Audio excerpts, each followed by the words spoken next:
Good morning, student. Today I will discuss a very important theory that is Keynes' theory of income and output determination. It is also known as determination of income, output, and employment. Actually, according to Keynes, income can be determined, output can be determined, and full employment can be achieved when the two conditions are satisfied simultaneously. The first condition is that aggregate demand must be equal to aggregate supply and saving must be equal to investment. When these two conditions are satisfied simultaneously, then full employment can be achieved and equilibrium level of income, equilibrium level of output can be determined. Okay, ये बहुत important theory है और ये इसी theory की basis पर पूरे unit का नाम है। ये यूनिट 3 है आपका इनकम एंड आउटपुट डिटर्मिनेशन। ये यूनिट जो है वो इसी थ्योरी के बेसिस पर उसका नाम रखा गया है और ये अक्सर 6 मार्क्स में लॉन्ग क्वेश्चन में पूरी थ्योरी आती है। और ये जो थ्योरी है वो एक इकोनॉमिस्ट है कीन्स, उन्होंने दी है, तो उनके नाम से फेमस है Keynes theory of income and output determination. Okay, इसका एक और नाम है determination of income and output employment. इस थ्योरी के अंदर कीन्स ने ये कहा है कि एक कंट्री के अंदर फुल एम्प्लॉयमेंट अचीव हो सकता है, इनकम और आउटपुट डिटरमाइन हो सकती है अगर दो कंडीशन सेटिस्फाई हो जाए, और वो दोनों कंडीशन एक साथ सेटिस्फाई होनी चाहिए। वो दोनों कंडीशन क्या है? एग्रीगेट डिमांड एग्रीगेट सप्लाई के बराबर होनी चाहिए और सेविंग इन्वेस्टमेंट के बराबर होनी चाहिए। Okay, according to Keynes, income and output can be determined, full employment can be achieved when the two conditions are satisfied simultaneously. The first one is aggregate demand must be equal to aggregate supply and saving must be equal to investment. Okay, when these two conditions are satisfied simultaneously, then equilibrium level of income, equilibrium level of output can be determined and full employment can be achieved. Okay, अब जो theory है, ये जो theory है वो इन दो condition पर ही depend करती है। इसको जो अब जो भी मैंने बताया है वो आप स्टार्टिंग में लिखेंगे। जब ये थ्योरी आप लिखना स्टार्ट करेंगे तो स्टार्टिंग में आप क्या लिखेंगे? आप this theory was given by Keynes. According to this theory, income and output can be determined, full employment can be achieved when the two conditions are satisfied simultaneously. The first one is aggregate demand must be equal to aggregate supply and saving must be equal to investment. ये आप starting में आप mention करेंगे। उसके बाद जब ये आगे जब लिखेंगे तो आपकी जो थ्योरी है वो इन दो कंडीशन पर बेस करती है, इन दो कंडीशन पर ही पूरी थ्योरी चलेगी। तो सबसे पहले आप फर्स्ट कंडीशन एक्सप्लेन करेंगे, फिर दूसरी कंडीशन एक्सप्लेन करेंगे, फिर दोनों को मिलाकर कंक्लूजन आएगा इसका। ठीक है, अब मैं इसकी फर्स्ट कंडीशन एक्सप्लेन कर रहा हूं। फर्स्ट कंडीशन क्या है कि aggregate demand must be equal to aggregate supply. ये फर्स्ट अप्रोच है, फर्स्ट कंडीशन है। इस फर्स्ट कंडीशन को हम पहले एक्सप्लेन करेंगे। फर्स्ट कंडीशन में जो पहला पार्ट है वो क्या है? Aggregate demand. ये फर्स्ट पार्ट है एग्रीगेट डिमांड। तो सबसे पहले आप एग्रीगेट डिमांड को डिफाइन करेंगे जो कीन्स का कंसेप्ट है। ठीक है, तो according to Keynes aggregate demand is the summation of induced consumption and autonomous investment. Okay, Keynes के अकॉर्डिंग एग्रीगेट डिमांड जो है वो इंड्यूस कंजम्पशन और ऑटोनॉमस इन्वेस्टमेंट का सम है। ओके, तो सबसे पहले ये जो फर्स्ट अप्रोच है aggregate demand is equal to aggregate supply, इसका जो फर्स्ट पार्ट है पहले हम वो एक्सप्लेन करेंगे एग्रीगेट डिमांड, उसके बाद फिर एग्रीगेट सप्लाई पर आएंगे। तो एग्रीगेट डिमांड को कीन्स ने जो डिफाइन किया है वो इस तरह से किया है कि aggregate demand is the summation of induced consumption and autonomous investment. First of all, what is induced consumption? Induced consumption. Induced consumption is that consumption which is depend upon income. If our income increases, consumption will also increases. If our income decreases, consumption will also decreases. It means there is a direct relationship between income and consumption. Income and consumption both are increased, both are decreased simultaneously. Okay. This induced consumption can be further explained with the help of consumption schedule and diagram. Suppose our income is 0, 40, 80, 120 and our consumption is 20, 50, 80, 110. In this consumption schedule, our income increased from 0 to 40 and consumption increased from 20 to 50. Our income is further increased from 40 to 80 and consumption is further increased from 50 to 80. Okay, both income and consumption are increased simultaneously.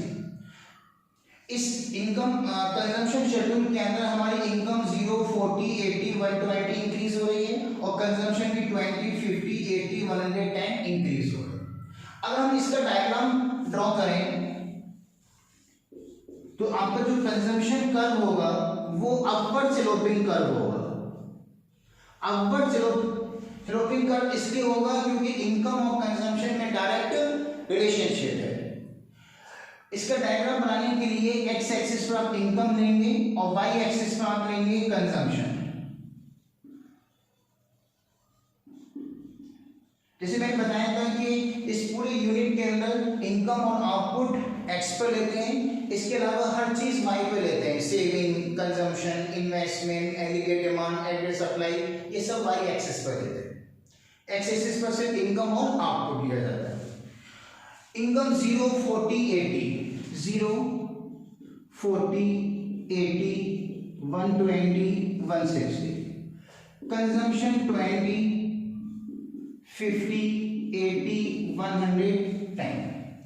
अब income जो है 0 है, consumption 20, income 0, consumption 20, income 40, consumption 50, income 40 है और consumption 50, income 80, consumption 80, income 80 है और consumption 80 है, income 120, consumption 110, income 120, consumption 110।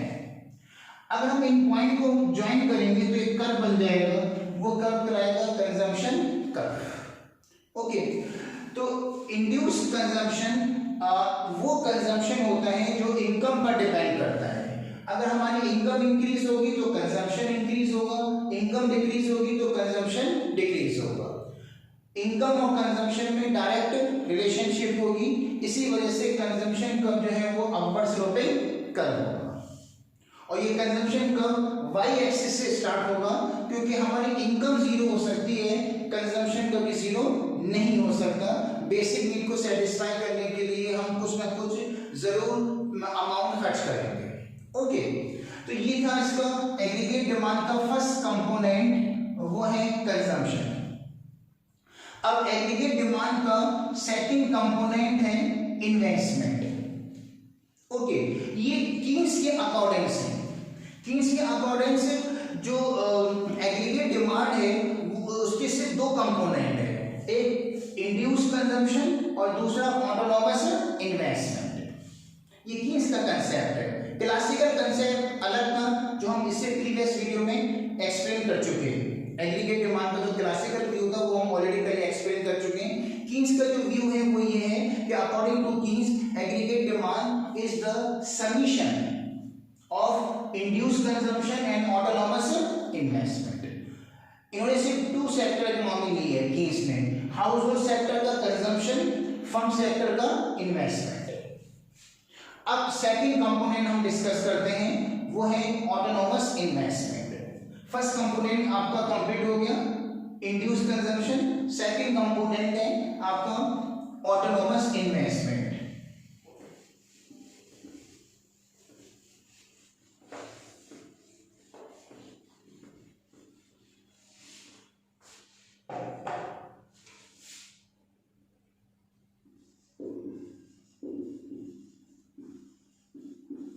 Autonomous investment,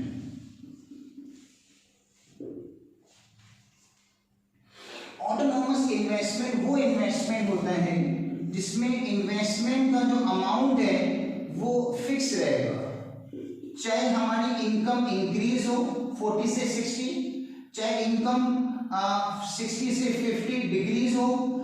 okay, investment का जो अमाउंट है 20 वो क्या रहेगा, remain constant.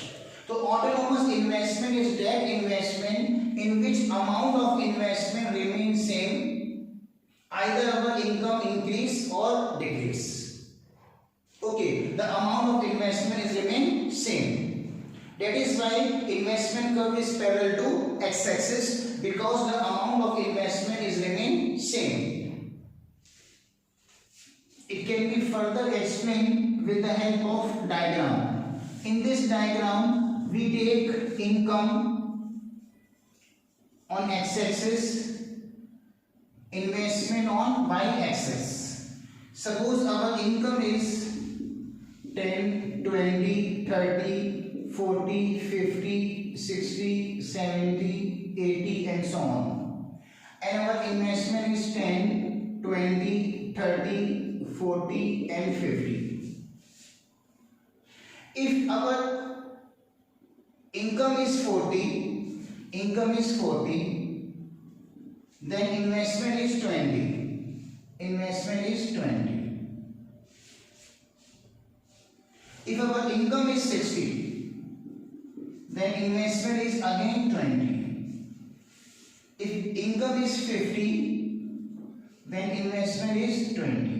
When we join these 2 points, these 3 points, we have a curve, and this curve is known as investment curve. It is parallel to x-axis.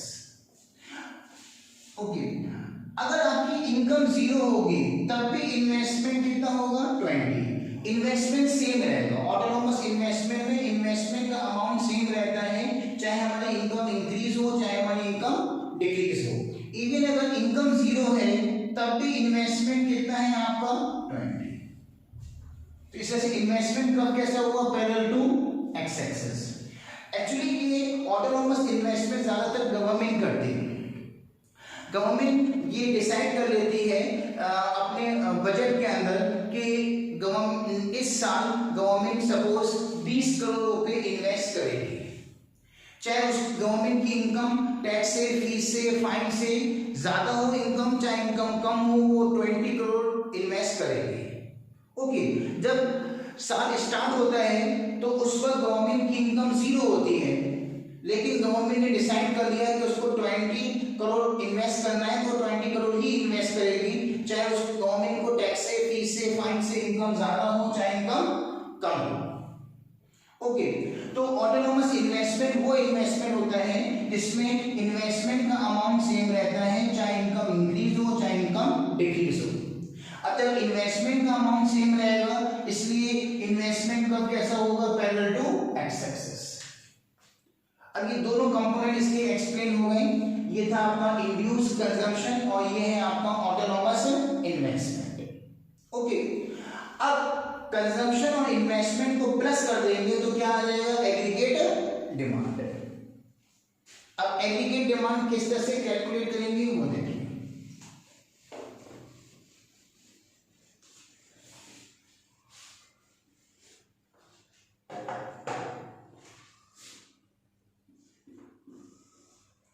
Income, consumption and investment, और aggregate demand calculate करने के लिए आप consumption और investment दोनों को आप plus कर देंगे। सपोज आपकी इनकम है 0, 40, 80, 120, 160, कंजम्पशन 20, 50, 80, 110 और 140। यहाँ इनकम भी इंक्रीज हो रही है और आपका जो कंजम्पशन है वो भी क्या हो रहा है, वो इंक्रीज हो रहा है। तो इंड्यूस कंजम्पशन, इन्वेस्टमेंट 20 है और ये ऑटोनोमस इन्वेस्टमेंट है, इसलिए सेम रहेगा।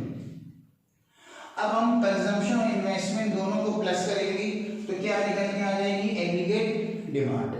तो एग्रीगेट डिमांड निकालने के लिए कंजम्पशन 20, इन्वेस्टमेंट 20, यानी एग्रीगेट डिमांड कितनी हो गई आपकी 40। अब कंजम्पशन 50 और इन्वेस्टमेंट 20, तो aggregate demand 70। Consumption 80, investment 20, aggregate demand जो है वो 100। अब कंजम्पशन 110 है और इन्वेस्टमेंट 20 है, 110 plus 20 is equal to 130। Consumption 140, investment 20, consumption investment दोनों को प्लस करेंगे, 140 प्लस 20 इज इक्वल टू 160। तो ये आ गई आपकी एग्रीगेट डिमांड। ओके, अब आप इस पे देख रहे हैं कि जो हमारी इनकम है वो 0, 40, 80, 120, 160 इनकम इंक्रीज हो रही है और एग्रीगेट डिमांड भी इंक्रीज हो रही है 40, 70, 100, 130, 160। तो इस तरह से इनकम और एग्रीगेट डिमांड में डायरेक्ट रिलेशनशिप है। इस वजह से एग्रीगेट डिमांड भी अपवर्ड स्लोपिंग कर्व होगा क्योंकि डायरेक्ट रिलेशनशिप है। लेकिन इनकम स्टार्टिंग में 0 है और एग्रीगेट डिमांड कितनी है 40, इसलिए एग्रीगेट डिमांड कब जो स्टार्ट होगा वो वाई एक्सिस से स्टार्ट होगा क्योंकि एग्रीगेट डिमांड हम लेंगे वाई एक्सिस पर। तो एग्रीगेट डिमांड वाई एक्सिस से स्टार्ट होगा क्योंकि एग्रीगेट डिमांड 40 है और इनकम कितनी है 0। तो एग्रीगेट डिमांड वाई एक्सिस से स्टार्ट होगा और अपवर्ड स्लोपिंग कर्व होगा, इसलिए अपवर्ड होगा क्योंकि इनकम और एग्रीगेट डिमांड में डायरेक्ट रिलेशनशिप है। किस तरह से, आप वो देखिए। ये एक्स एक्सिस है और ये वाई एक्सिस है। एग्रीगेट डिमांड ली है हमने वाई एक्सिस पर और इनकम या आउटपुट हम लेंगे एक्स एक्सिस पर। इनकम 0, 40 ये इस तरह से दे रखी है। Income 40, 80, 120, 160 and 200। एग्रीगेट डिमांड 40, 80, 120, 160 और 200। अगर इनकम 0 है तो एग्रीगेट डिमांड कितनी है 40। Income 0, aggregate demand 40। First point Y axis पर फर्स्ट पॉइंट आया है 40 पर। अब इनकम 40 है, इनकम 40 है तो 40 के ऊपर, एग्रीगेट डिमांड 70 है तो 80 के नीचे आएगा 70। सेकंड पॉइंट, इनकम 80 और एग्रीगेट डिमांड 100। इनकम 80 है तो 80 के ऊपर और एग्रीगेट डिमांड 100 है तो ये 120 के नीचे आ जाएगी। इनकम 120 तो ये 120 के ऊपर होगा। एग्रीगेट डिमांड 130 है, 130 है तो ये 120 के ऊपर आएगा 130 somewhere here. Okay, aggregate demand income 160, aggregate demand 160। Income 160, aggregate demand 160। In point को हम ज्वाइन करेंगे तो एक कर्व बन जाएगा और वो कर्व क्या कहलाएगा, एग्रीगेट डिमांड कर्व। तो एग्रीगेट डिमांड कर्व भी अपवर्ड स्लोपिंग कर्व है क्योंकि इनकम और एग्रीगेट डिमांड में डायरेक्ट रिलेशनशिप है, दोनों इंक्रीज हो रहे हैं। और एग्रीगेट डिमांड जो कर्व स्टार्ट हुआ है वो वाई एक्सिस से स्टार्ट हुआ है क्योंकि इनकम 0 है लेकिन एग्रीगेट डिमांड कितनी है इसमें आपकी 40, इसलिए वाई एक्सिस से स्टार्ट हो गई। ठीक है, ये अभी जो है वो फर्स्ट अप्रोच का फर्स्ट पार्ट कंप्लीट हो गया। वो क्या है, एग्रीगेट डिमांड। अब हम फर्स्ट अप्रोच का सेकंड पार्ट एक्सप्लेन करेंगे, वो क्या है, aggregate supply. Okay,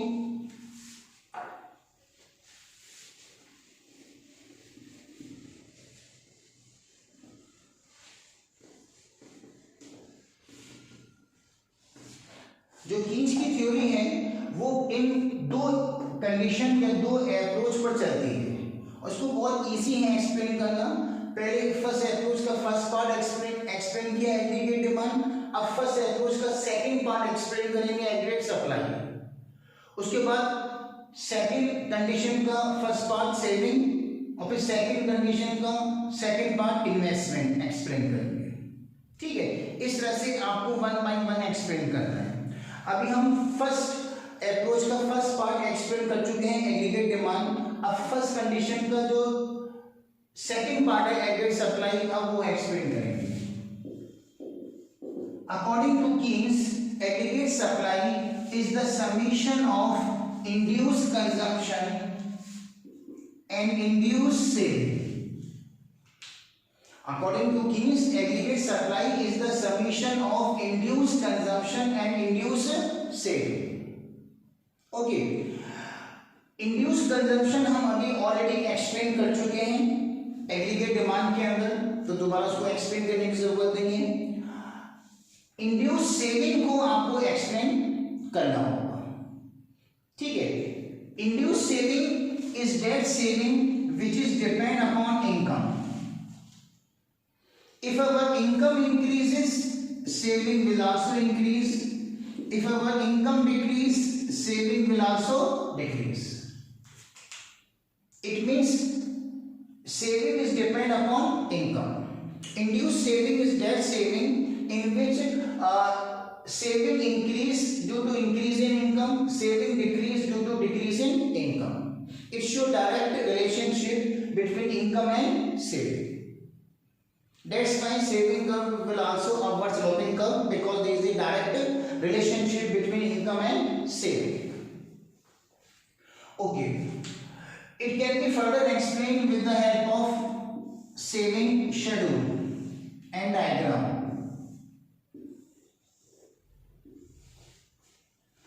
Suppose income 40, 0, 40, 80, 120, 160. Consumption 20, 50, 80, 110, 140. Okay.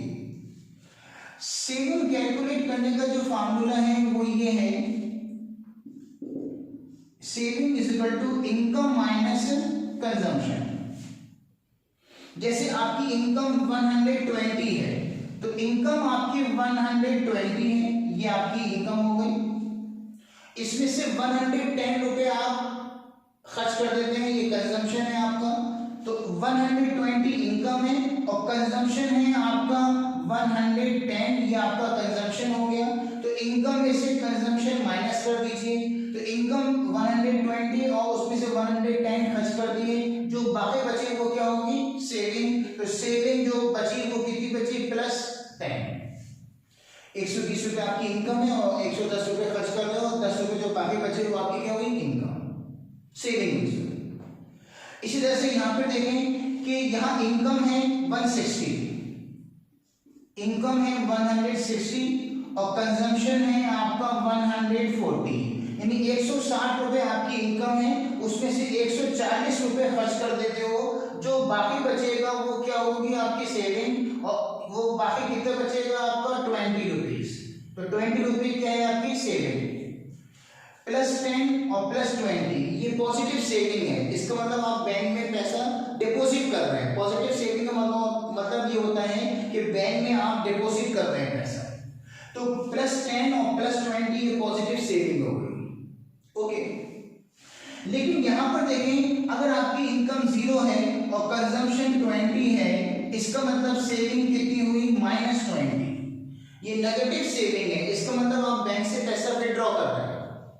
जब आपकी इनकम 0 है तो 20 रुपीज कहां से खर्च कर रहे हो, बैंक से पैसा विड्रॉ कर रहे हैं 20 रुपीज, और वो फिर आप कंज्यूम कर रहे हैं। अगर आपकी इनकम 40 है और कंजम्पशन 50 है, तो सेविंग कितनी हुई, -10। तो ये भी आप बैंक से पैसा विड्रॉ कर रहे हैं, -10। इनकम अगर आपकी 80 है और कंजम्पशन भी 80 है, जितनी इनकम है उतना कंजम्पशन है, पूरी इनकम आप खर्च कर रहे हो, तो पूरी इनकम खर्च कर रहे हो तो सेविंग कितनी हुई, 0। इसे कहते हैं break even point. Break even point. Break even point वो पॉइंट होता है जहां पर इनकम और कंजम्पशन इक्वल हो जाए, इनकम भी 80, कंजम्पशन भी 80 और सेविंग कितनी हो गई इसमें 0, इसे कहते हैं ब्रेक इवन पॉइंट। ओके, यहां सेविंग आपकी 0 हो गई। अब देखिए इनकम में और सेविंग में कौन सा रिलेशनशिप है, डायरेक्ट या फिर inverse. Income 80, 120, 160, income increase, saving 0 plus 10 और प्लस 20, सेविंग भी इंक्रीज। इनकम भी इंक्रीज हो रही है और सेविंग भी क्या हो रही है, वो इंक्रीज हो रही है। तो ये क्या हुआ, डायरेक्ट रिलेशनशिप हुआ। तो income 80, 120, 160, income increase, saving 0 plus 10 plus 20, saving भी इंक्रीज। तो ये डायरेक्ट रिलेशनशिप है। तो सेविंग कर्व कैसा होगा इसमें, अपवर्ड स्लोपिंग कर्व। लेकिन सेविंग कर्व स्टार्ट होगा नेगेटिव से, क्योंकि स्टार्टिंग में तो इनकम 0 है और सेविंग -20 -10 है। तो सेविंग कर्व जो स्टार्ट होगा वो नेगेटिव से स्टार्ट होगा। क्लियर? किस तरह से होगा सेविंग कर्व, अब हम वो एक ड्रॉ करके देखते हैं।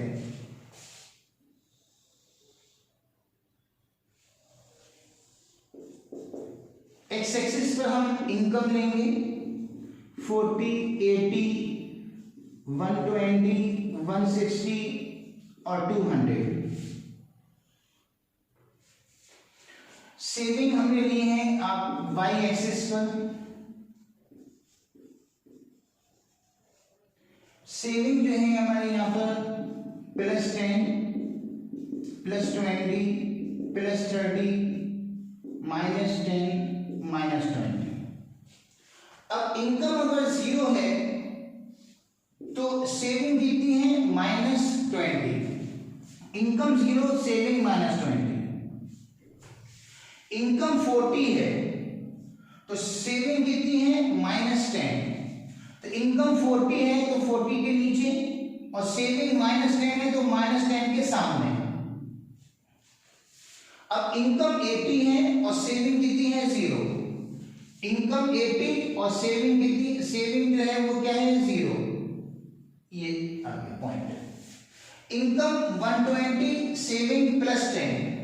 इनकम 120 तो 120 के ऊपर, सेविंग +10 तो +10 के सामने, ये पॉइंट आ गया।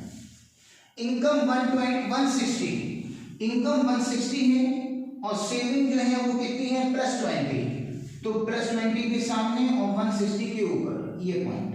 इन पॉइंट को हम आपस में ज्वाइन कर देंगे तो एक कर्व बन जाएगा और ये कर्व क्या रहेगा, सेविंग कर्व। अब आप देख रहे हैं कि सेविंग कर्व जो है आपका अपवर्ड स्लोपिंग कर्व है, क्योंकि डायरेक्ट रिलेशनशिप है, इनकम भी इंक्रीज हो रही है और सेविंग भी इंक्रीज हो रही है। लेकिन ये सेविंग कर्व जो है वो नेगेटिव से स्टार्ट हो रहा है, क्योंकि स्टार्टिंग में इन सेविंग नेगेटिव है। क्लियर? तो एग्रीगेट सप्लाई के दो कंपोनेंट हैं, एक इंड्यूस कंजम्पशन जो हम पहले एक्सप्लेन कर चुके हैं, दूसरा है इंड्यूस सेविंग जो अभी हमने एक्सप्लेन कर दी।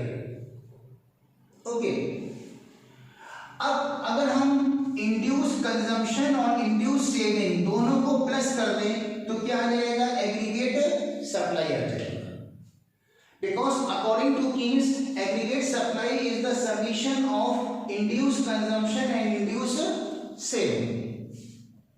अब हम एग्रीगेट सप्लाई का शेड्यूल और डायग्राम देखेंगे।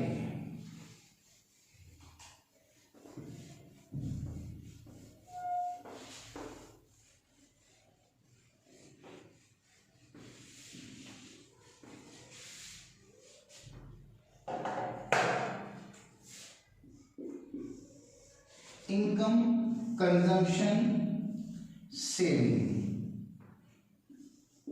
Aggregate supply. Income 0, 40, 80, 120, 160। Consumption 20, 50, 80, 120, 110, 140। Income भी इंक्रीज, कंजम्पशन भी इंक्रीज, दोनों इंक्रीज हो रहे हैं क्योंकि इंड्यूस कंजम्पशन है। इंड्यूस कंजम्पशन में इनकम कंजम्पशन दोनों इंक्रीज होते हैं। सेविंग फाइंड करने के लिए income minus consumption, income 0, consumption 20, तो -20 क्या होगी, सेविंग। इनकम अगर आपकी 40 है और कंजम्पशन आपका 50 है, इसका मतलब 10 रुपए आप बैंक से विड्रॉ कर रहे हैं। जब इनकम आपकी 40 रुपए है तो 50 रुपए कहां से खर्च कर रहे हैं, 10 रुपए बैंक से विड्रॉ कर रहे होंगे, तो विड्रॉ कर रहे होंगे तो नेगेटिव सेविंग -10। इनकम 80, कंजम्पशन 80, यानी जितनी इनकम है उतना खर्च कर रहे हो तो सेविंग क्या हुई 0। ये ब्रेक इवन पॉइंट हुआ। इनकम 120 है और कंजम्पशन 110 है, इट मींस जो बाकी बचे 10 रुपए वो बैंक में डिपॉजिट कर रहे हो, पॉजिटिव सेविंग। इनकम 160, कंजम्पशन 140, तो 20 रुपए क्या हुआ आपका कंजम्पशन सेविंग हुई। अब आपको फाइंड करना है aggregate supply. Aggregate supply is the summation of induced consumption and induced saving. Induced consumption कितने हैं इसमें आपका 20 +20, इंड्यूस सेविंग कितनी है -20, तो एग्रीगेट सप्लाई कितनी हो गई इसमें 0। +20 -20 0। यहां पर इंड्यूस कंजम्पशन को और सेविंग को प्लस करेंगे तो एग्रीगेट सप्लाई आ जाएगा। कंजम्पशन कितना है इसमें 50, कंजम्पशन 50, सेविंग है -10। एक्चुअली दोनों को प्लस करना है, कंजम्पशन 50 है तो 50 हो गया प्लस ये प्लस का साइन आ गया, उसके बाद सेविंग कितनी है -10 तो -10 हो जाएगा। अब प्लस माइनस क्या हो जाएगा माइनस, प्लस माइनस माइनस, तो 50 -10 यानी कितना आ गया आपका 40। ओके, अब यहां पर कंजम्पशन, यहां पर कंजम्पशन कितना है 80 और सेविंग कितनी है 0, 80 + 0 यानी कि 80। अब कंजम्पशन कितना है 110 और सेविंग कितनी है +10, तो एग्रीगेट सप्लाई कितनी आ गई 120। एग्रीगेट सप्लाई निकालने के लिए कंजम्पशन प्लस सेविंग हम क्या कर रहे हैं प्लस कर रहे हैं। कंजम्पशन आपका है 140 और सेविंग है आपकी इसमें +20। Consumption plus saving is equal to aggregate supply कितनी आ जाएगी 160। ओके, इससे से देख रहे हैं कि एग्रीगेट सप्लाई 0, 40, 80, 120, 160 इंक्रीज हो रही है और इनकम भी 0, 40, 80, 120, 160 इंक्रीज हो रही है। इसका मतलब इनकम में और एग्रीगेट सप्लाई में डायरेक्ट रिलेशनशिप है, तो इसलिए एग्रीगेट सप्लाई कर्व भी कैसा होगा अपवर्ड स्लोपिंग कर्व होगा। लेकिन एक नोट करने की बात है इसके अंदर, वो ये कि यहां पर एग्रीगेट सप्लाई और इनकम दोनों आपस में बराबर है। कैसे, income 0 aggregate supply 0, income 40 aggregate supply 40, income 80 aggregate supply 80, income 120 aggregate supply 120, income 160 aggregate supply 160। तो इनकम और एग्रीगेट सप्लाई दोनों इक्वल है। अब दोनों इक्वल क्यों हैं? क्योंकि इनकम अगर फाइंड करना है तो इनकम का फॉर्मूला भी होता है कंजम्पशन प्लस सेविंग और एग्रीगेट सप्लाई का फॉर्मूला भी क्या है कंजम्पशन प्लस सेविंग। जब दोनों का फॉर्मूला सेम है इस वजह से एग्रीगेट सप्लाई इनकम के बराबर है। जब एग्रीगेट सप्लाई इनकम के बराबर है तो इसमें जो एग्रीगेट सप्लाई कर्व होगा वो इसमें 45 डिग्री का एंगल बनाएगा और aggregate supply curve upward sloping curve होगा क्योंकि एग्रीगेट सप्लाई और इनकम में डायरेक्ट रिलेशनशिप है और एग्रीगेट सप्लाई जो कर्व होगा वो 45 डिग्री का एंगल बनाएगा क्योंकि एग्रीगेट सप्लाई और इनकम दोनों आपस में क्या है वो इक्वल है। ओके, 90 डिग्री के एंगल को बाइसेक्ट करेगा, एग्रीगेट सप्लाई कर्व 90 डिग्री के एंगल को बाइसेक्ट करेगा, तो यानी कि एग्रीगेट सप्लाई कर्व जो होगा वो कितने का होगा 45 डिग्री का होगा क्योंकि वो 90 डिग्री के एंगल को बाइसेक्ट करेगा। ठीक है, किस तरह से अब वो एग्रीगेट सप्लाई कर्व ड्रॉ करके देखते हैं।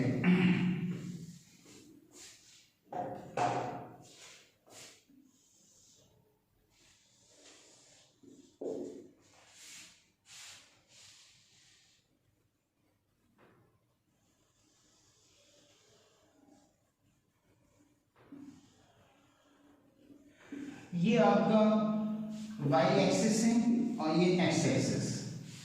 एक्स एक्सिस पर हमने इनकम ली है और इनकम और आउटपुट दोनों हम एक्स एक्सिस पर लेते हैं और वाई एक्सिस पर aggregate supply.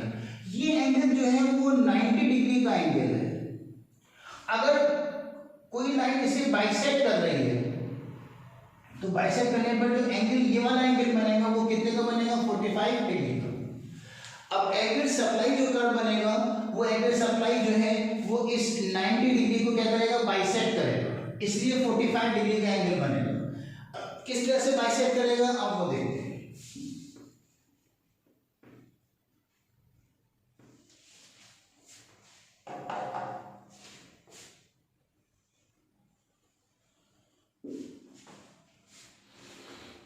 Income x axis पर है 0, 40, 80, 120, 160 और 200। 40, 80, 120, 160 और 200 ये एग्रीगेट सप्लाई है। अब इनकम अगर 0 है तो एग्रीगेट सप्लाई भी 0 है। इनकम 40 है, एग्रीगेट सप्लाई भी 40 है। इनकम 40 के ऊपर, एग्रीगेट सप्लाई 40 के सामने। Income 80, aggregate supply 80। Income 80, aggregate supply 80। Income 120, aggregate supply 120।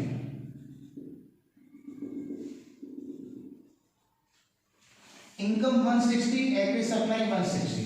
Income 160 है तो 160 के ऊपर, एग्रीगेट सप्लाई 160 है तो 160 के सामने। इन पॉइंट्स को हम आपस में ज्वाइन करेंगे तो इनको ज्वाइन करने से एक कर्व बन गया और ये कर्व एग्रीगेट सप्लाई है और ये जो 90 डिग्री का एंगल है ये इसको बाइसेक्ट कर रहा है। तो बाइसेक्ट कर रहा है तो ये जो एंगल हुआ वो कितने का, वो 45 डिग्री का। तो एग्रीगेट सप्लाई कर्व जो है वो आपका अपवर्ड स्लोपिंग कर्व है और ये 45 डिग्री का एंगल बना रहा है। तो aggregate supply curve is upward sloping curve. It start through the origin and it make the angle of 45 degree. Origin से इसलिए स्टार्ट हुआ क्योंकि इनकम भी 0 है और एग्रीगेट सप्लाई भी 0 है। क्लियर? तो अभी ये फर्स्ट अप्रोच आपकी कंप्लीट हो गई कि एग्रीगेट डिमांड और एग्रीगेट सप्लाई। अब सेकंड अप्रोच है saving and investment. Actually second approach को अलग से एक्सप्लेन करने की जरूरत नहीं है क्योंकि सेकंड अप्रोच के अंदर जो इंड्यूस सेविंग है वो इंड्यूस सेविंग हम एग्रीगेट सप्लाई में एक्सप्लेन कर चुके हैं। क्योंकि एग्रीगेट सप्लाई का जो कंपोनेंट थे वो क्या थे, इंड्यूस कंजम्पशन और इंड्यूस सेविंग। तो ये जो सेकंड कंडीशन का जो फर्स्ट पार्ट है, सेकंड कंडीशन का जो फर्स्ट पार्ट है इंड्यूस सेविंग, इसको अलग से एक्सप्लेन करने की जरूरत नहीं है क्योंकि इंड्यूस सेविंग को अभी हमने एग्रीगेट सप्लाई के अंदर एक्सप्लेन किया था। इसी तरह से सेकंड कंपोनेंट जो सेकंड कंडीशन है आपकी saving is equal to investment, इसके अंदर जो इन्वेस्टमेंट है उसको भी अलग से एक्सप्लेन करने की जरूरत नहीं है क्योंकि इन्वेस्टमेंट भी अभी आपने एक्सप्लेन किया था किसमें, एग्रीगेट डिमांड में, कि aggregate demand is equal to induce consumption plus autonomous investment. ये जो इन्वेस्टमेंट है वो ऑटोनॉमस इन्वेस्टमेंट है जो हमने एग्रीगेट डिमांड के अंदर एक्सप्लेन किया था। तो इसमें सेकंड जो कंडीशन है वो आपको सेपरेटली अलग अलग शेड्यूल डायग्राम बना के एक्सप्लेन करने की जरूरत नहीं है। इवन आप एग्जाम के अंदर भी लिख सकते हैं कि induce saving is already explain in aggregate supply because induce saving is the part of aggregate supply and autonomous investment is already explain in aggregate demand because autonomous investment is the part of aggregate demand. Okay, तो इसको दोबारा explain करने की जरूरत नहीं है क्योंकि इसमें आपका टाइम भी कंज्यूम होगा। ओके, अब हम एक कंक्लूजन इसमें ड्रॉ करेंगे। कंक्लूजन के अंदर दोनों कंडीशन को एक साथ सेटिस्फाई करके दिखाना है क्योंकि कीन्स का ये कहना था कि इनकम और आउटपुट वहां पर डिटरमाइन होंगे, फुल एम्प्लॉयमेंट वहां पर अचीव होगा जहां पर एग्रीगेट डिमांड एग्रीगेट सप्लाई बराबर हो जाएंगे और सेविंग और इन्वेस्टमेंट बराबर हो जाएंगे। जहां पर ये दोनों कंडीशन बराबर हो जाएंगी वहां पर इनकम और आउटपुट डिटरमाइन हो जाएगा और फुल एम्प्लॉयमेंट अचीव हो जाएगा। ये कीन्स का कहना था। तो अब आपको कंक्लूजन के अंदर लास्ट में ये प्रूफ करना है कि किस तरह से एग्रीगेट डिमांड एग्रीगेट सप्लाई बराबर हो रहे हैं और किस तरह से सेविंग और इन्वेस्टमेंट दोनों आपस में इक्वल होंगे, एक साथ दोनों कंडीशन सेटिस्फाई होनी चाहिए। तो ये आप शेड्यूल के थ्रू और डायग्राम के थ्रू एक्सप्लेन करेंगे कंक्लूजन के अंदर कि किस तरह से एग्रीगेट डिमांड एग्रीगेट सप्लाई और सेविंग इन्वेस्टमेंट दोनों एक साथ इक्वल होते हैं। ठीक है, अब हम इसका कंक्लूजन एक्सप्लेन कर रहे हैं।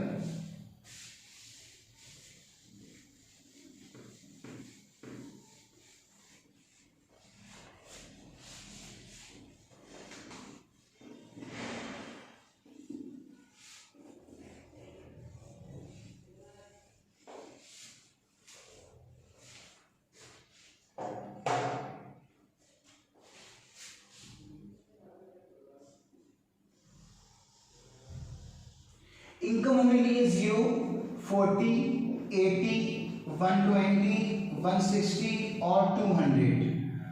कंजम्पशन है 20, 50, 80, 110, 140 एंड 170। ये कंजम्पशन है। सेविंग फाइंड करने के लिए इनकम माइनस कंजम्पशन, -40 -10 0 +10 +20 +30।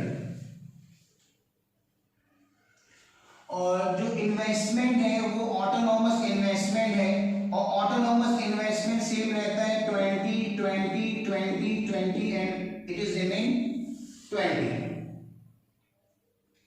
अब आपको इसमें फाइंड करना है aggregate demand. Aggregate demand find करने के लिए कंजम्पशन प्लस इन्वेस्टमेंट। कंजम्पशन है इसमें 20, कंजम्पशन 20 और इन्वेस्टमेंट भी 20 है, तो एग्रीगेट डिमांड कितनी हो गई 40। एग्रीगेट डिमांड निकालने के लिए कंजम्पशन और इन्वेस्टमेंट को प्लस कर देते हैं। तो कंजम्पशन 50, एग्रीगेट डिमांड कंजम्पशन 50 और इन्वेस्टमेंट कितना है इसमें 20। तो एग्रीगेट डिमांड निकालने के लिए कंजम्पशन और इन्वेस्टमेंट को प्लस करेंगे। कंजम्पशन आपका 50 और इन्वेस्टमेंट 20, ये कितना हो गया 70।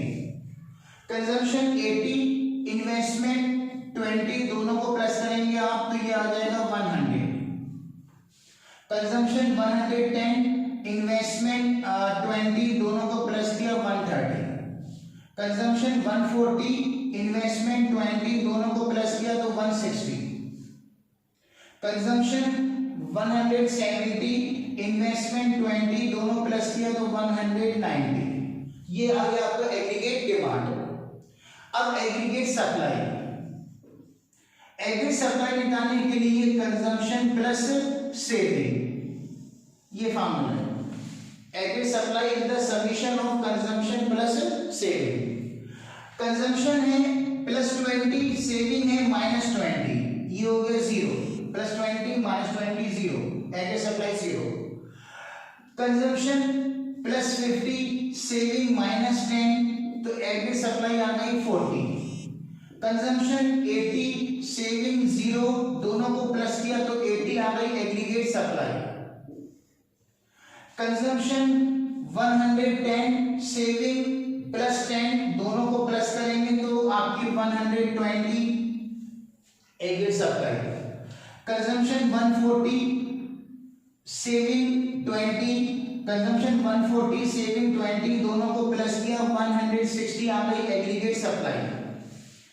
कंजम्पशन 170 और सेविंग है 30, दोनों को प्लस किया 200 की आ गई एग्रीगेट सप्लाई। ओके, आपकी जो फर्स्ट कंडीशन थी वो ये थी कि एग्रीगेट डिमांड इक्वल होने चाहिए एग्रीगेट सप्लाई के। अब देखिए इस कंडीशन में हम बिल्कुल क्लियर कट मेंशन है, ध्यान से देखें कि एग्रीगेट डिमांड कितनी है इसमें, एग्रीगेट डिमांड 160 यहां पर, और एग्रीगेट सप्लाई भी कितनी है 160, दोनों यहां पर क्या हो गए, वो इक्वल हो गए।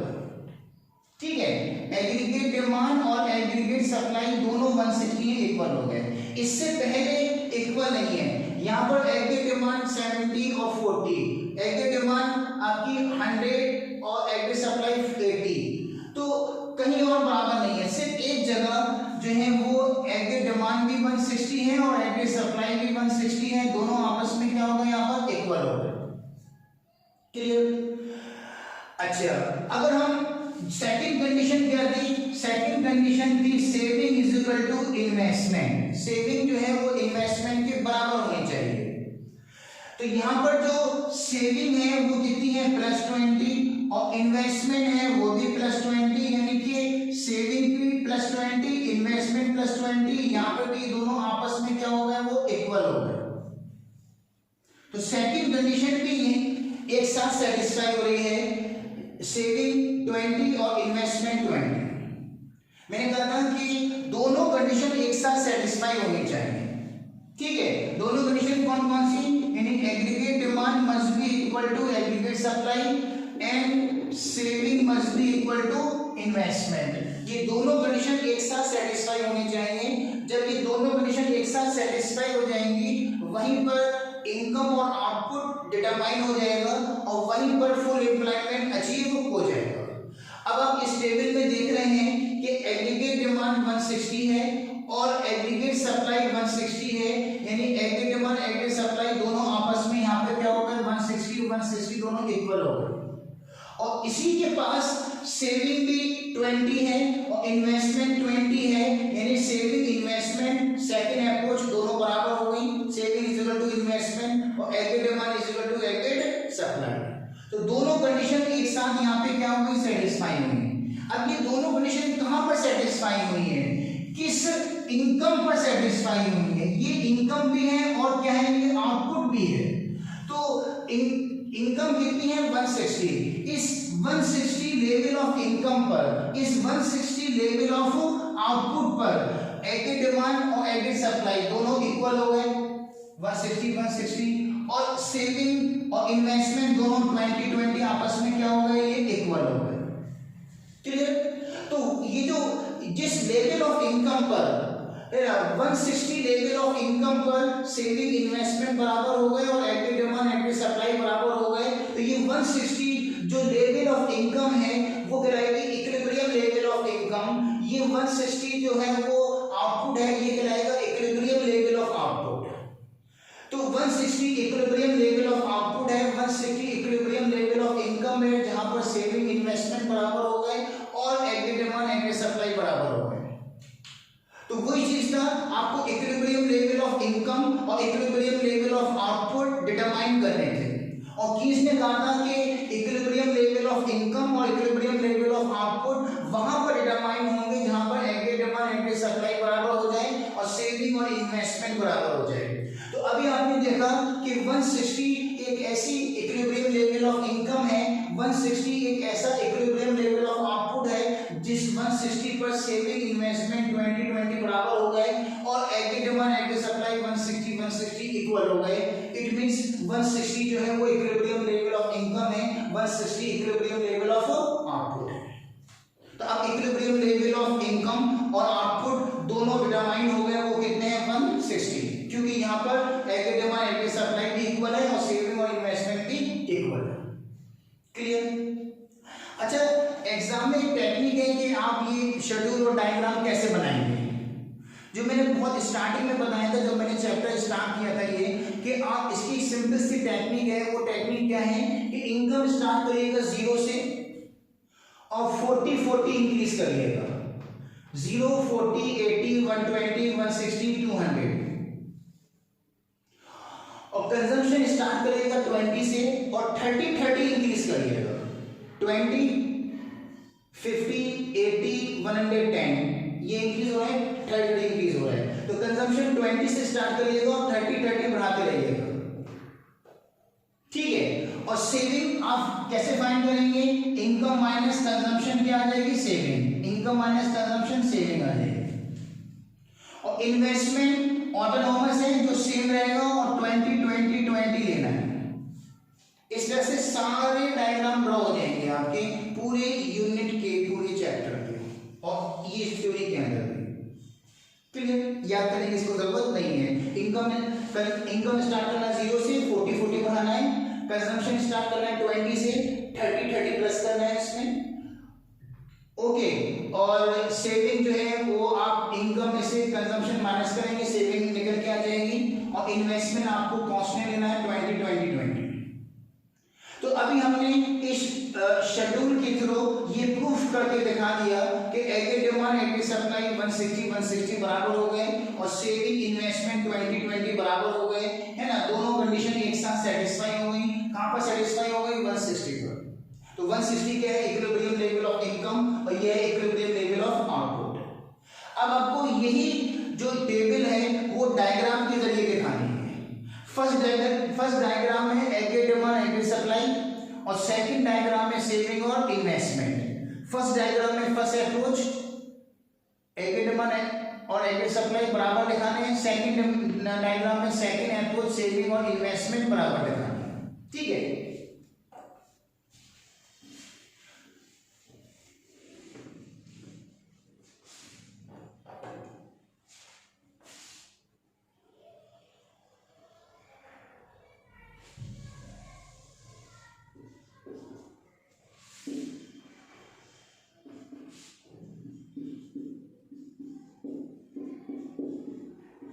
एक्स एक्सिस पर हमने इनकम ली है 40, 80, 120, 160, 200। तो एक्स एक्सिस पर हमने जो लिए हैं वो इनकम और आउटपुट लिए है, और वाई एक्सिस पर जो लिए हैं हमने वो एग्रीगेट डिमांड और एग्रीगेट सप्लाई ली है।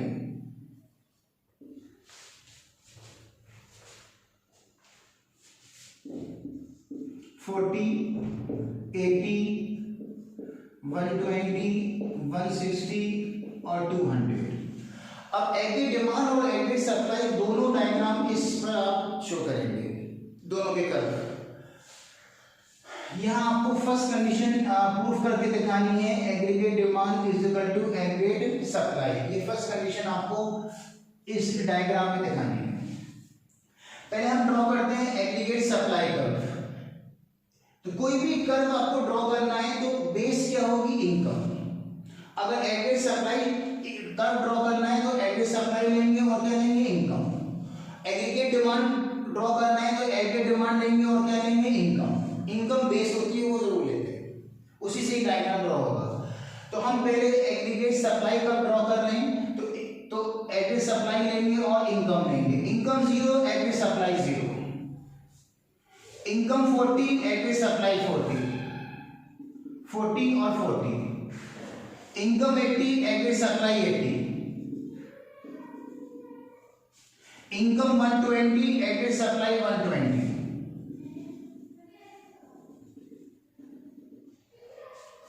Income 160, aggre supply 160।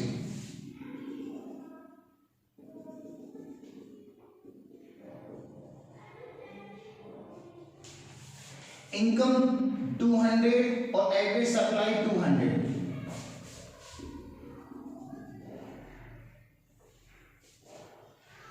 Aggre supply 200, income 200। इन पॉइंट को ज्वाइन कर देंगे तो एक कर्व बनेगा, वो होगा एग्रीगेट सप्लाई कर्व। ये है आपका एग्रीगेट सप्लाई कर्व। अब इसी में एग्रीगेट डिमांड होगा।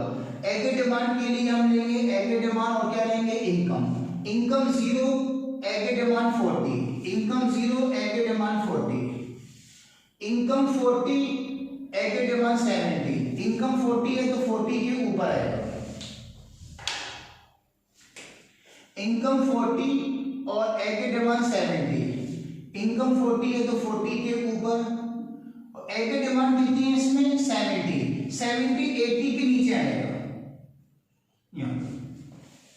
फर्स्ट पॉइंट क्या है? फर्स्ट पॉइंट इनकम 0 और aggregate demand 40, income 0 aggregate demand 40, first point ये हो गया। सेकंड पॉइंट इनकम 40 है तो इनकम 40 है, 40 के ऊपर, और एग्रीगेट सप्लाई कितनी है? 70, तो एग्रीगेट सप्लाई 70 है तो 80 के नीचे ये पॉइंट सेकंड पॉइंट हो गया। इनकम 80 है और एग्रीगेट डिमांड कितनी है? 100, इनकम 80 है तो 80 के ऊपर और एग्रीगेट डिमांड कितनी है? 100, 120 के नीचे आएगी। इनकम 120 और एग्रीगेट डिमांड कितनी है? 130, इनकम है 120 और एग्रीगेट जो डिमांड है वो है 130, एग्रीगेट डिमांड कितनी है? 130 जो है 120 के ऊपर है। इनकम 120 और एग्रीगेट डिमांड 130, इनकम 160 और एग्रीगेट डिमांड भी 160, इनकम 160 और एग्रीगेट डिमांड भी कितनी है? 160, ये पॉइंट। अब इनकम 200 और एग्रीगेट डिमांड कितनी है? 190, इनकम 200 और एग्रीगेट डिमांड 190, 200 से नीचे आएगा 190, ये पॉइंट आ गया। इन पॉइंट को हम आपस में ज्वाइन करेंगे तो ज्वाइन करने के बाद जो कर्व बनेगा वो कौन सा कर्व बनेगा? Aggregate demand curve. ये एग्रीगेट डिमांड कर्व हो गया। तो एग्रीगेट डिमांड कर्व और एग्रीगेट सप्लाई कर्व दोनों एक दूसरे को यहां पर इंटरसेक्ट कर रहे हैं। ये कहलाएगा फुल एम्प्लॉयमेंट या इक्विलिब्रियम लेवल ऑफ पॉइंट। इस पॉइंट पर आपने देखा कि ये आपका एग्रीगेट डिमांड है और ये आपकी एग्रीगेट सप्लाई है, दोनों एक दूसरे को इस पॉइंट पर इंटरसेक्ट कर रहे हैं। जहां पर दो कर्व इंटरसेक्ट करते हैं वहां वो दोनों आपस में इक्वल हो जाते हैं। तो एग्रीगेट डिमांड एग्रीगेट सप्लाई दोनों इस पॉइंट पर क्या हो गए? आपस में इक्वल हो गए, इस पॉइंट पर इक्वल हो गए। तो यहाँ पर एग्रीगेट डिमांड और एग्रीगेट सप्लाई दोनों जो है यहाँ पर इक्वल हो गए। ये फर्स्ट कंडीशन यहाँ पर सेटिस्फाई हो गई। यहां से एक परपेंडिकुलर आप ड्रॉ करेंगे एक्स एक्सिस पर, जहां पर एग्रीगेट डिमांड एग्रीगेट सप्लाई बराबर हुए हैं, जब फुल एम्प्लॉयमेंट है, इक्विलिब्रियम है, वहां से एक परपेंडिकुलर ड्रॉ किया एक्स एक्सिस पर। ये परपेंडिकुलर किस पे आ रहा है? 160 पे आ रहा है। तो 160 जो है वो इक्विलिब्रियम लेवल ऑफ इनकम है, 160 इक्विलिब्रियम लेवल ऑफ आउटपुट है, जहां पर एग्रीगेट डिमांड और एग्रीगेट सप्लाई दोनों आपस में बराबर हो रहे हैं, इक्वल हो रहे हैं। जहां पर एग्रीगेट सप्लाई कर्व और एग्रीगेट डिमांड कर्व दोनों एक दूसरे को इंटरसेक्ट कर रहे हैं। जहां दो कर्व एक दूसरे को इंटरसेक्ट करते हैं वहां दोनों आपस में इक्वल हो जाते हैं। तो एग्रीगेट डिमांड कर्व और एग्रीगेट सप्लाई कर्व जो है वो दोनों एक दूसरे को इंटरसेक्ट कर रहे हैं पॉइंट एफ पर। तो पॉइंट एफ पर एग्रीगेट डिमांड और एग्रीगेट सप्लाई इक्वल हो गए। ये इक्विलिब्रियम पॉइंट या फुल एम्प्लॉयमेंट पॉइंट हो गया। यहां से हमने इक्विलिब्रियम पॉइंट से परपेंडिकुलर ड्रॉ किया एक्स एक्सिस पर। ये जो है 160 जो है वो इक्विलिब्रियम लेवल ऑफ इनकम है, इक्विलिब्रियम लेवल ऑफ आउटपुट है जो डिटरमाइन हुई है। ये फर्स्ट अप्रोच का फर्स्ट डायग्राम है। अब सेकंड अप्रोच का सेकंड डायग्राम। लेकिन सेकंड डायग्राम ड्रॉ करते वक्त ध्यान रखिएगा कि सेकंड डायग्राम जो है वो फर्स्ट डायग्राम के नीचे आपको ड्रॉ करना है एग्जैक्टली। ओके, देखिए इस तरह से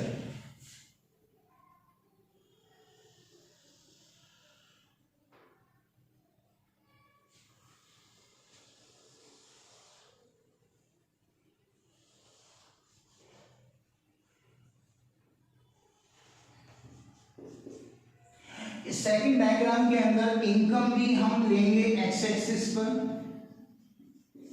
और जो आउटपुट है वो भी कहां पर आएगा? एक्स एक्सिस पर आएगा। एक चीज ध्यान रखना है, जो सबसे इंपॉर्टेंट बात है सेकंड डायग्राम के अंदर वो ये है कि यहां पे 40 लिया है तो 40 एग्जैक्टली इसी के नीचे आएगा एक्स एक्सिस पर। 80 भी एग्जैक्टली इसी के नीचे लेंगे आप, ये आगे पीछे नहीं होना चाहिए। 120 भी आप इसके नीचे लेंगे 120, और जो 160 है वो भी एग्जैक्टली इसी के नीचे आएगा 160।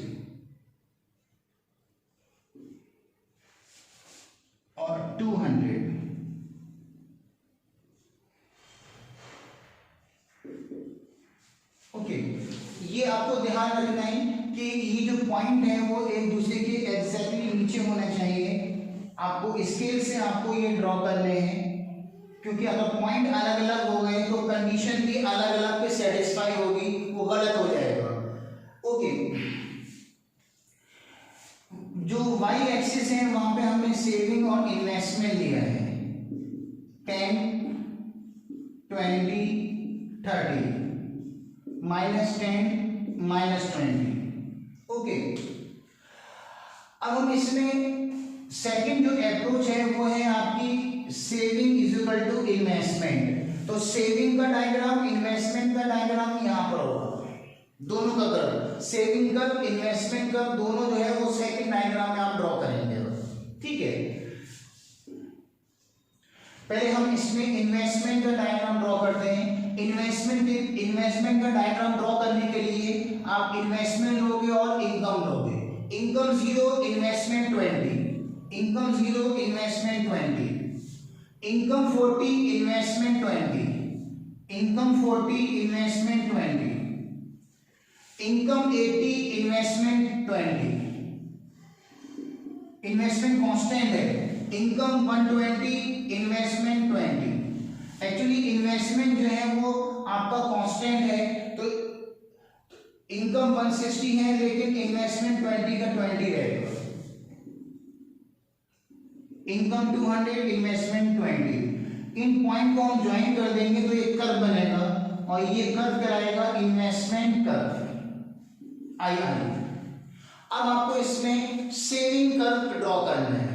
सेविंग कर्व ड्रॉ करने के लिए आप जो लोगे इसके अंदर वो लोगे सेविंग और income. Income 0, saving -20, income 0, saving -20, first point. Income 40 और सेविंग -10, इनकम 40 तो 40 के नीचे, सेविंग -10 के सामने। इनकम 80, सेविंग 0, इनकम 80 और सेविंग 0, ये पॉइंट आ गया। इनकम 120 और सेविंग +10, इनकम 120 और सेविंग +10 तो ये +10 के सामने ये पॉइंट आ गया। इनकम 160 और सेविंग 20, इनकम 160 हो गया और सेविंग जो है +20, ये पॉइंट। इनकम 200 और सेविंग कितनी है +30, इनकम 200 और सेविंग है +30, तो +30 के ऊपर ये पॉइंट। इन पॉइंट को हम ज्वाइन करेंगे तो सेविंग कर्व बनेगा। ये पॉइंट को हम आपस में ज्वाइन कर देते हैं तो इनको ज्वाइन करने से एक कर्व बनेगा और वो कर्व कहलाएगा आपका सेविंग कर्व। ये आपका सेविंग कर्व होगा SS। अब आप देखिए कि सेविंग कर्व और इन्वेस्टमेंट कर्व एक दूसरे को कहां पर इंटरसेक्ट कर रहे हैं। सेविंग कर्व और इन्वेस्टमेंट कर्व एक दूसरे को इस पॉइंट पर इंटरसेक्ट कर रहे हैं, सपोज पॉइंट E। जहां पर दो कर्व इंटरसेक्ट करते हैं वहां वो दोनों आपस में इक्वल हो जाते हैं। अब सेविंग और इन्वेस्टमेंट दोनों एक दूसरे को इंटरसेक्ट कर रहे हैं पॉइंट E पर, इसका मतलब इस पॉइंट पर सेविंग और इन्वेस्टमेंट आपस में क्या हो गए, इक्वल हो गए। यहां पर सेकंड कंडीशन सेटिस्फाई हो गई। ओके, अब हम यहां से एक परपेंडिकुलर ड्रॉ करेंगे। ये परपेंडिकुलर पॉइंट E से ड्रॉ किया x एक्सिस पर, तो ये परपेंडिकुलर शो कर रहा है कि 160 जो है वो इक्विलिब्रियम लेवल ऑफ इनकम है और 160 जो है वो इक्विलिब्रियम लेवल ऑफ आउटपुट है, जहां पर 160 के ऊपर सेविंग और इन्वेस्टमेंट दोनों आपस में यहां पर क्या हो रहा है, वो इक्वल हो रहे हैं। ओके, ये फर्स्ट कंडीशन का डायग्राम है, ये सेकंड कंडीशन का डायग्राम है। फर्स्ट डायग्राम में देखा आपने कि aggregate demand aggregate supply curve, दोनों कर्व है ना, ये आपका एग्रीगेट डिमांड, ये आपका जो है वो एग्रीगेट सप्लाई कर्व है और ये आपका एग्रीगेट डिमांड कर्व है। दोनों एक दूसरे को इंटरसेक्ट कर रहे हैं पॉइंट F पर। इसका मतलब एग्रीगेट डिमांड एग्रीगेट सप्लाई दोनों आपस में इक्वल हो गए पॉइंट F पर। यहां से एक परपेंडिकुलर ड्रॉ किया था हमने x एक्सिस पर, इसी को आगे एक्सटेंड करेंगे, नीचे सेकंड डायग्राम पर ले गए यहाँ पर। तो ये जो परपेंडिकुलर है, ये परपेंडिकुलर आपका जो शो कर रहा है वो क्या शो कर रहा है कि इस 160 लेवल ऑफ इनकम पर एग्रीगेट डिमांड एग्रीगेट सप्लाई भी इक्वल हो गए, और इस 160 लेवल ऑफ इनकम पर सेविंग और इन्वेस्टमेंट भी आपस में क्या हो गए, इक्वल हो गए। यानी दोनों कंडीशन एक साथ जो है वो क्या हो रही है, सेटिस्फाई हो रही है ना, एक के ऊपर एक। तो 160 पर एग्रीगेट डिमांड एग्रीगेट सप्लाई भी इक्वल हो गए, है ना, और 160 पर सेविंग और इन्वेस्टमेंट भी आपस में इक्वल हो गए। तो according to Keynes income can be determined, output can be determined when aggregate demand is equal to aggregate supply and saving is equal to investment. So 160 is equilibrium level of income and equilibrium level of output. ये आपको conclusion में show करना है, ये schedule और plus के दोनों diagram. Okay, thank you.